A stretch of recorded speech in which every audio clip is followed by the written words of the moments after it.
രാജ്യത്ത് GST നടപ്പാക്കിയതിന്റെ 8ാം വാർഷികാഘോഷം തിരുവനന്തപുരത്ത് നടന്നു. Central tax, central excise and customs Thiruvananthapuram സോണിന്റെ നേതൃത്വത്തിലാണ് ചടങ്ങ് സംഘടിപ്പിച്ചത്. ധനമന്ത്രി KN ബാലഗോപാൽ ഉദ്ഘാടനം ചെയ്ത ചടങ്ങിൽ നടൻ മോഹൻലാൽ മുഖ്യാതിഥിയായി.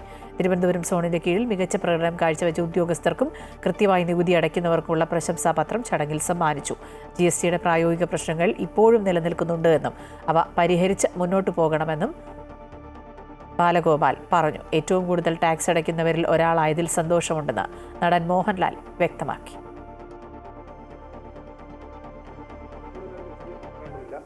അതുപോലെ തന്നെയാണ് നിങ്ങൾ ടാക്സ് എൻഫോഴ്സ്മെന്റ് ഉദ്യോഗസ്ഥരോടുള്ള എൻ്റെ സമീപനവും.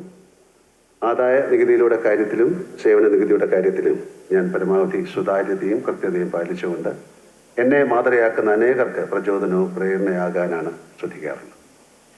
രണ്ട് കാര്യങ്ങളും രാഷ്ട്ര സേവനത്തിൻ്റെ ഭാഗം തന്നെയാണെന്ന് മറ്റുള്ളവരെ ബോധ്യപ്പെടുത്തുക എന്ന ലക്ഷ്യത്തോടെ തന്നെയാണ് വീഴ്ച വരുത്താതെ നികുതി അടയ്ക്കുകയും റിട്ടേൺ സമർപ്പിക്കുകയും ചെയ്യുന്നത്. ഒരു ദിവസം മുമ്പ് രാജ്യത്തിന് കൊടുക്കാനുള്ള എൻ്റെ പങ്ക് കൊടുക്കണമെന്ന പക്ഷക്കാരനാണ് ഞാൻ.